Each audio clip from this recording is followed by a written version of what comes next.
Donc une petite précision, parce que j'ai eu des questions sur le bio Servante. Là je suis en train de refaire une petite planche à découper, donc en dehors du bio, pour pouvoir poser sur la table haute pour faire les légumes avec les enfants, ou pour quand le bio est déjà pris. Et donc du coup c'est le rangement des carrelets de bois. Là, je viens de raboter des gauchires, donc ça, j'ai pas besoin de vous remontrer, vous l'avez vu sur la vidéo précédente. Donc là, j'ai un peu de traces noires, c'est rien, c'est quand j'ai scié pour faire une surface perpendiculaire. Mais c'était pour vous montrer comment je range donc les bois par rapport à leur sens de fibre. Donc le mieux, quand vous faites un bio ou une planche à découper un peu épaisse, c'est de toujours prendre du quartier, donc quand le sens des fibres est vertical, enfin perpendiculaire aux surfaces externe. Après, il y a du faux quartier, où c'est à 45 degrés. Et la DOS, il faut vraiment éviter dans les planches à découper ou les bio, parce que du coup, ça va travailler et ça risque de fendre ou de déformer le bio, ou d'avoir des fentes en plein centre du bio. Donc du coup, j'organise comme ça mes premiers carrelets. Donc je fais sur les extérieurs toujours du vrai quartier, et je mets toujours le cœur en extérieur.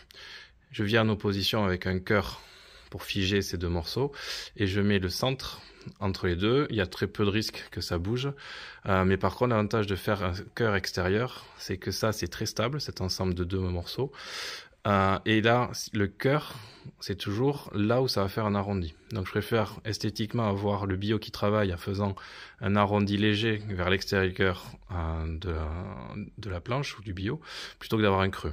Donc après, sinon on pourrait faire comme ça en opposition, voilà, mettre les deux cœurs l'un contre l'autre, c'est parfaitement stable, mais ici ça risque de déformer.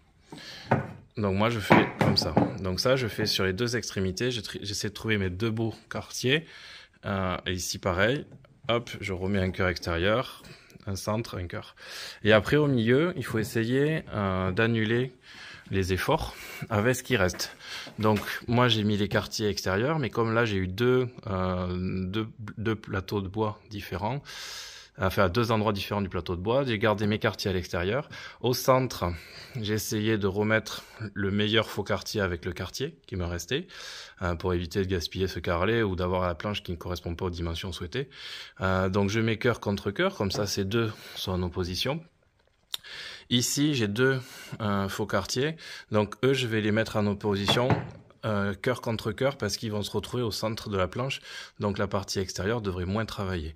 Eux, ils sont stables, eux, ils vont être stables, eux, ils vont être stables, eux, ils vont être stables. Celui-là, je vais le mettre pour avoir une planche suffisamment large, donc je vais tant bien que mal le mettre cœur-cœur, en voyant celui-là, c'est du faux quartier, mais qui est vrillé, donc ça fait qu'il a comme s'il avait deux cœurs, donc il est pratiquement stable à lui tout seul. Donc je vais le coller comme ça, et là, cette jonction qui pourrait travailler, puisque là c'est un arrière et un cœur, pourrait travailler, mais elle va se retrouver emprisonnée dans d'autres parties stables, donc ça ne devrait pas poser de problème dans le temps.